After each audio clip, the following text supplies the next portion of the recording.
Japan एक अद्भुत देश है जो अपनी नई नई तकनीक और विचारों के साथ आगे बढ़ रहा है। लेकिन कुछ जापानी आविष्कार इतने अजीबोगरीब हैं कि आपको देखने के बाद कुछ समझ ही नहीं आएगा कि ये इस तरह से क्यों और कैसे हैं। आज हम आपको जापान की कुछ ऐसी अजीबोगरीब चीजों के बारे में बताने वाले हैं जिन्हें देखने में आपको भी बेहद मजा आने वाला है। नंबर 1, जापान में कडल कैफे का बहुत बड़ा मार्केट है। जापान की तकनीक को देखकर ही आपको समझ आ जाता होगा कि वहाँ के लोग दिन रात कितनी मेहनत करते हैं। ऐसे में जरूरी है आराम करने की भी, तो जापान में आपको कई जगहों पर कडल कैफे देखने को मिल जाएंगे। इन कैफे में लोग आराम कर सकते हैं, साथ ही अपने पार्टनर या दोस्तों से कडल थेरेपी लेकर अपनी थकान को दूर कर सकते हैं। ये सुनकर आपको थोड़ा अजीब लग सकता है, लेकिन ये असल में कुछ ही मिनटों में आराम देने वाली चीज है। नंबर 2, ऑक्टोपस के स्वाद वाली आइसक्रीम। ऑक्टोपस वैसे सी फूड में आता है जो समुद्री भोजन प्रेमियों को बेहद पसंद आता है, लेकिन इसकी बनी आइसक्रीम सुनने में काफी अजीब है। जिन लोगों को खाने में एक्सपेरिमेंट करना पसंद होता है वो ऑक्टोपस आइसक्रीम को ट्राई कर सकते हैं। नंबर 3, जापान में 50 लाख से भी ज्यादा वेंडिंग मशीन मौजूद है। क्यों, चौंक गए ना?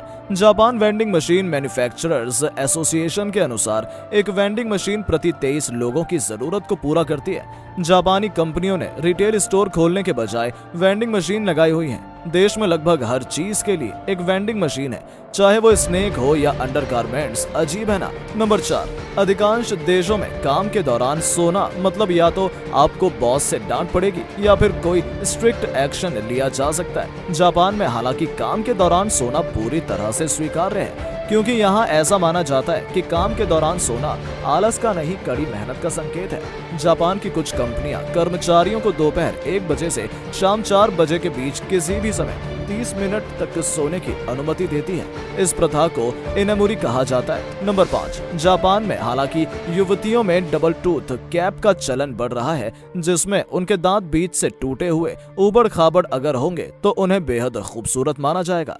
ऐसी अजीबोगरीब स्टाइल स्टेटमेंट लोगों के बीच बेहद लोकप्रिय बनती जा रही है और ये बेहद कॉस्टली भी है। नंबर 6, कर्मचारियों को तो भूल जाइए। जापान में अपनी कक्षा और स्कूल की सफाई करना उनकी स्कूली शिक्षा का एक हिस्सा है। ओसोजी नामक परंपरा के हिस्से के रूप में पहली कक्षा के छात्र हर दिन अपनी कक्षाओं को साफ करने और अपने क्लासमेट को दोपहर का भोजन सर्व करने और यहाँ तक कि शौचालय साफ करने के लिए समय निकालते हैं। नंबर 7, जापान में एक न्योताई मोरी नाम की अजीबोगरीब परंपरा है। इस अनोखी परंपरा में न्यूड महिला के शरीर पर सुशी मछली और अन्य खाने को परोसा जाता है, जिसे प्लेट की तरह टेबल पर रखा जाता है और लोग महिला के ऊपर रखे खाने को ही खाते हैं। नंबर 8, जापान में लोग छोटे बच्चों को नहीं बल्कि ज्यादातर बड़े बच्चों को गोद लेते हैं ताकि वो जल्द से जल्द वंश बढ़ा सके, घर में काम कर पैसा कमा सके। नंबर 9, हमारे यहाँ खाते समय मुंह से आवाजें निकालना कितना भद्दा माना जाता है, लेकिन जापान में लोग हर चीज को चॉपस्टिक से खाते हैं, सुड़कने की आवाजें निकालते रहते हैं। वहाँ पर ये बात बड़ी आम सी बात मानी जाती है। नंबर 10, जापानियों को गर्म पानी में आराम करने का बहुत शौक होता है। अजीब बात तो ये है कि घर के सारे मेंबर एक ही टब में पानी भरकर नहाते हैं। पहले पिता, फिर माता और उसके बाद बच्चे नहाते हैं। इसके बाद वो साफ पानी में नहाते हैं। नंबर 11, जापान में कई गलियां ऐसी हैं जिनका कोई काम ही नहीं है। इसी के साथ कई जगह ऐसी भी हैं जिनका कोई पता, एड्रेस नहीं होता।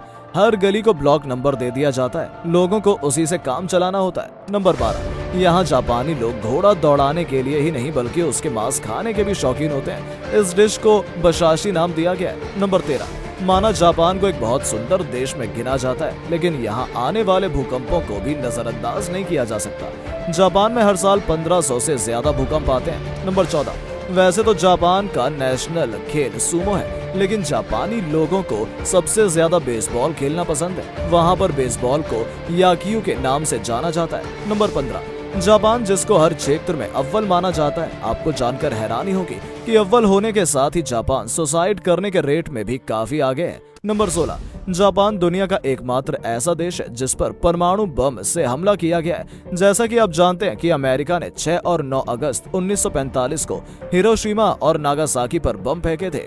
इन बमों का नाम लिटिल बॉय और फैट मैन रखा गया था।